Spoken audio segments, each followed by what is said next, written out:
ঢাকা থেকে এমন একটি খবর আসলো যা শোনার পর অনেকেই প্রথমে হাসলেন, তারপর ভাবলেন এটা নিশ্চয়ই ফেক নিউজ। কিন্তু যখন জামায়াত ইসলামের কেন্দ্রীয় কার্যালয় থেকে অফিসিয়াল প্রেস রিলিজ করা হলো, তখন সবার মুখ থেকে কথা হারিয়ে গেল। গত সপ্তাহে যা ঘটেছে তা বাংলাদেশের রাজনৈতিক ইতিহাসে নজিরবিহীন। একজন বীর মুক্তিযোদ্ধা যিনি ৭১-এর অস্ত্র হাতে পাকিস্তানি বাহিনীর বিরুদ্ধে লড়াই করেছিলেন, তিনি স্বেচ্ছায় বাংলাদেশ জামায়াত ইসলামীতে যোগদান করলেন। মেজর অবসরপ্রাপ্ত আখতারুজ্জামান রঞ্জন নামটি হয়তো অনেকের কাছে অপরিচিত নন। টেলিভিশনের টকশোতে তাকে বহুবার দেখা গেছে। বিএনপির সাবেক এমপি হিসেবে সংসদে তার কণ্ঠস্বর ছিল উচ্চাকিত। কিন্তু সেই মানুষটি যখন জামায়াত ইসলামের দরজায় এসে দাঁড়ালেন, তখন পুরো দেশ হতভম্ব হয়ে গেল। সকাল ঠিক ৯টায় মগবাজারের কেন্দ্রীয় কার্যালয়ে যখন এই অনুষ্ঠান শুরু হলো, সেখানে উপস্থিত ছিলেন স্বয়ং আমিরের জামায়াত ডক্টর শফিকুর রহমান এবং সেক্রেটারি জেনারেল। ফুলের তোড়া হাতে মেজর আখতারুজ্জামানকে বরণ করা হলো। আমিরের জামায়াত তার হাতে হাত ধরলেন। ক্যামেরার ফ্ল্যাশ জ্বলতে থাকলো অবিরাম। এই দৃশ্য দেখে যারা উপস্থিত ছিলেন তারা নিজের চোখকে বিশ্বাস করতে পারছিলেন না। জামায়াত ইসলামের দীর্ঘ ইতিহাসে এভাবে কেউ কাউকে গ্রহণ করাটা খুব বিরল। সাধারণত যারা জামায়াতে যোগ দিতে চান তাদের দীর্ঘ প্রক্রিয়ার মধ্যে দিয়ে যেতে হয়। প্রাথমিক সদস্য পদ থেকে শুরু করে ধাপে ধাপে উপরে উঠতে হয়। কিন্তু এখানে ঘটনা সম্পূর্ণ ভিন্ন ছিল। দলের শীর্ষ দুই নেতা সরাসরি উপস্থিত থেকে এই যোগদানকে বিশেষ মর্যাদায় দিলেন। কিন্তু প্রশ্ন হলো কেন জামায়াত ইসলামের একজন বিতর্কিত প্রাক্তন বিএনপির নেতাকে এভাবে সাদরে গ্রহণ করলেন? এই প্রশ্নের উত্তর খুঁজতে গিয়ে বেরিয়ে এলো আরও চাঞ্চল্যকর তথ্য। সূত্রমতে জানা গেছে ৫ আগস্টের পর, অর্থাৎ সরকার পতনের পরপরই আরও একজন বড় মাপের মুক্তিযোদ্ধা জামায়াতে যোগ দিতে চেয়েছিলেন। তিনি হলেন ব্যারিস্টার শাহজাহান ওমর। ঝালকাঠির এই প্রভাবশালী রাজনীতিবিদ বীর উত্তম খেতাবে ভূষিত। মুক্তিযুদ্ধে তার অবদান জিয়াউর রহমানের সমকক্ষ বলে অনেকেই মনে করেন। তিনি বিএনপির সাবেক এমপি এবং মন্ত্রী ছিলেন। পরবর্তীতে আওয়ামী লীগও ছিলেন কিছুদিন, কিন্তু জামায়াত তাকে প্রত্যাখ্যান করেছিলেন। এই তথ্য এতদিন গোপন ছিল, কেউ প্রকাশ্যে বলেননি। তাহলে প্রশ্ন আসে, একজনকে প্রত্যাখ্যান করে আরও একজনকে গ্রহণ করা হলো কেন? উত্তর খুঁজতে গিয়ে দেখা গেল জামায়াতের নিজস্ব কিছু মানদণ্ড আছে।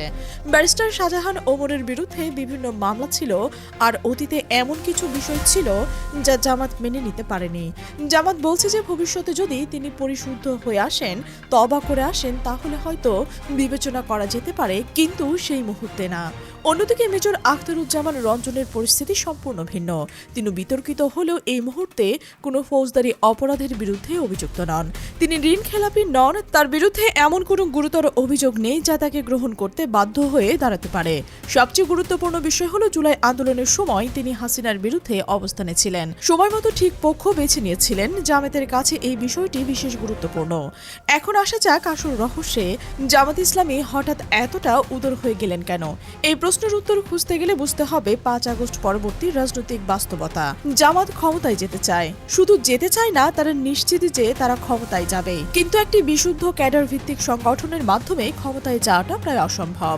বাংলাদেশের রাজনীতিতে শুধু নিজেদের ক্যাডার দিয়ে নির্বাচনে জেতা যায় না। এই জন্য প্রয়োজন বৃহত্তর জনসমর্থন এবং বিভিন্ন শ্রেণী পেশার মানুষের সাথে নেওয়া। জামায়াত এটা বুঝতে পেরেছে এবং উপলব্ধি থেকে তারা নিজেদের ভেতরের একটা নীরব সংস্কার করেছে। অনেকেই নতুন জামায়াতকে বলছেন জামায়াত 2.0, মানে একটি আপডেট ভার্সন। বাংলাদেশ রাষ্ট্র সংস্কারের কথা আজকাল সবাই বলছে, কিন্তু যারা রাষ্ট্র সংস্কারের কথা বলছেন তাদের নিজেদের দলও তো সংস্কার করা দরকার। জামায়াত এই জায়গায় একদম এগিয়ে আছে। তারা আগে নিজেদের সংস্কার করছে, তারপর রাষ্ট্র সংস্কারের কথা বলছে।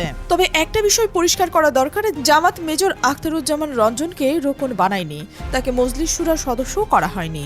জামায়াতের কোনো গোপন বা অতি জরুরি কনফিডেন্সিয়াল মিটিংয়েও তিনি অংশগ্রহণ করতে পারবেন না। তিনি শুধু প্রাথমিক সদস্য ফর্ম পূরণ করেছেন, এবং এর মানে হলো জামায়াতের মৌলিক কাঠামো এবং সিদ্ধান্ত গ্রহণ প্রক্রিয়া তার কোনো প্রভাব থাকবে না।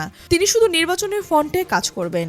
জামায়াত তাদের ইকামতের দিনের প্ল্যাটফর্ম এবং নির্বাচনী ফেজকে আলাদা করে রাখার চেষ্টা করছে। নির্বাচনে বিভিন্ন ধরনের মানুষের প্রয়োজন হয়, এমনকি আগে নির্বাচনগুলোতে জামায়াতের খ্রিস্টান প্রার্থীকে নমিনেশনও দিয়েছে। এটা অনেকেই জানেন না বা মনে করেন না, কিন্তু এটা সত্য। নির্বাচনী ফন্টে জামায়াত সবসময় প্রয়োজনে বিভিন্ন ব্যাকগ্রাউন্ডের মানুষকে সুযোগ দিয়েছে। এখন অনেকেই প্রশ্ন করছেন এই লোক তো বিতর্কিত। জামাতের নিজেদের অনেক সমর্থকই মন্তব্য করছেন যে এই সিদ্ধান্ত সঠিক হয়নি। তারা বলছেন এই ধরনের লোকজন তো একটা সময় পাল্টে যাবে, তারা জামাতের ক্ষতি করতে পারে, কিন্তু এখানে বুঝতে হবে যে জামাত কোনো আবেগের বশে এই সিদ্ধান্ত নেয়নি, তারা হিসাব করেই এই পদক্ষেপ নিয়েছেন।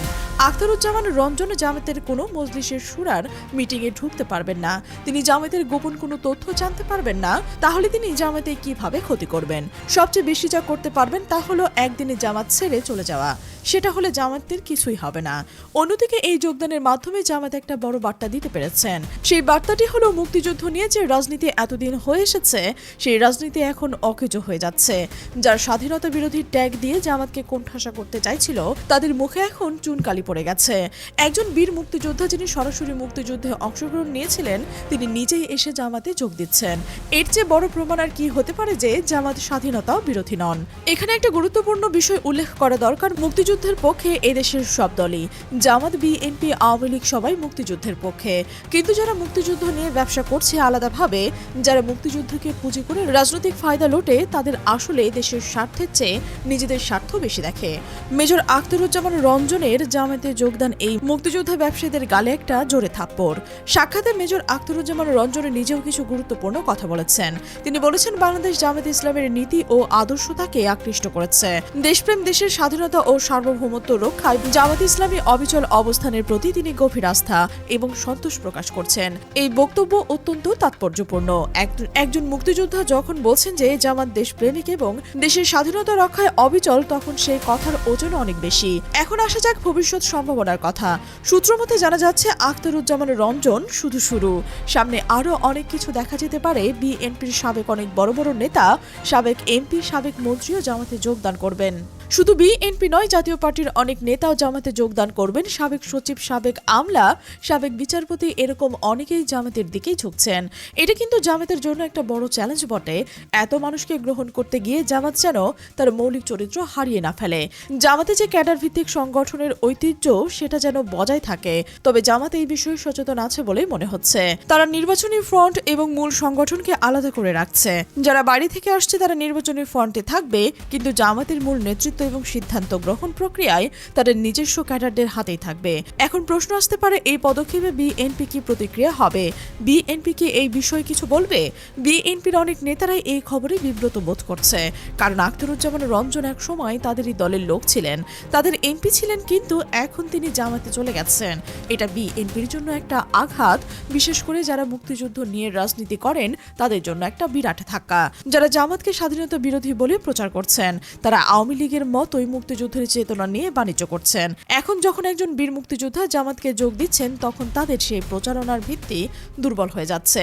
জনগণ এখন বুঝতে পারছে যে মুক্তিযুদ্ধ নিয়ে যে রাজনীতি সেটা আসলেই একটা ব্যবসা। প্রকৃত মুক্তিযোদ্ধারা এই ব্যবসায় নেই, তারা দেশের ভালোর জন্য কাজ করতে চান। এই প্রসঙ্গে আরো একটি বিষয় উল্লেখ করা যেতে পারে, বিএনপির সাবেক নেতা এখন দ্বিধায় আছেন। তারা দেখছেন যে জামাত ক্ষমতার দিকে এগিয়ে যাচ্ছে, অন্যদিকে বিএনপির অবস্থা ভালো নয়। তারেক রহমান দেশে ফেরা নিয়ে অনেক অনিশ্চয়তা রয়েছে। এই পরিস্থিতিতে অনেকেই ভাবছেন যে জামাতে যোগ দেওয়াটাই হয়তো ভালো সিদ্ধান্ত। জামাতের এই উত্থান অবশ্য সবার জন্য সুখকর নয়, বিশেষ করে যারা জামাতকে এতদিন কোণঠাসা করতে চেয়েছেন। তাদের যে প্রচারণা ছিল তা জামাতের স্বাধীনতা বিরোধী, সেটা এখন মিথ্যা প্রমাণিত হচ্ছে। এই যোগদান অনুষ্ঠানে আমিরে জামাতের উপস্থিতি বিশেষ তাৎপর্য বহন করছে। সাধারণত এই অনুষ্ঠানে আমিরে জামাত উপস্থিত থাকেন না, কিন্তু এবার তিনি উপস্থিত ছিলেন। এটা দেখায় যে জামাত এই যোগদানকে কতটা গুরুত্ব দিচ্ছে। সেই বার্তাটি হলো জামাত এখন সবার জন্য উন্মুক্ত, যে কেউ আসতে পারে যদি তার অতীত পরিষ্কার হয় এবং সে সঠিক উদ্দেশ্য নিয়ে আসে। সোশ্যাল মিডিয়ার এই খবর নিয়ে তুমুল আলোচনা হচ্ছে। কেউ কেউ এই সিদ্ধান্ত প্রশংসায় ভাসছেন, কেউ কেউ সমালোচনাও করছেন, কিন্তু যে বিষয়টি সবাই স্বীকার করছেন তা হলো এই যোগদান রাজনৈতিক দিক থেকে গুরুত্বপূর্ণ। এটা দেশের রাজনীতিতে একটা নতুন মাত্রা যোগ করছে। 5 আগস্টের পর বাংলাদেশের রাজনীতিতে অনেক কিছুই বদলে গেছে। আওয়ামী লীগ ক্ষমতাচ্যুত হচ্ছে, বিএনপি বিএনপি এখনো ক্ষমতায় আসতে পারেননি। এই শূন্যতায় জামাত নিজেদের অবস্থান শক্তিশালী করেছে। তারা বুঝতে পেরেছে যে এটাই সুযোগ, এই সুযোগটা কাজে লাগাতে হবে। তারা সব ধরনের পদক্ষেপ নিচ্ছেন। আখতারুজ্জামান রঞ্জনকে গ্রহণ করা সেই কৌশলেরই অংশ। শেষ পর্যন্ত মেজর অবসরপ্রাপ্ত আখতারুজ্জামান রঞ্জনের জামাতে যোগদান একটি ঐতিহাসিক ঘটনা। এটা শুধু একজন ব্যক্তির দলবদলের খবর নয়, এটা বাংলাদেশের রাজনীতিতে একটা নতুন অধ্যায়ের সূচনা। যারা মুক্তিযুদ্ধ নিয়ে ব্যবসা করে আসছে তাদের জন্য এটা একটা সতর্কবার্তা। জনগণ এখন আর মুক্তিযুদ্ধের লেভেল দেখে ভোট দেয় না, তারা দেখে যে দেশের জন্য কে কাজ করছে, কে দুর্নীতিমুক্ত, কে জনগণের কল্যাণে নিবেদিত।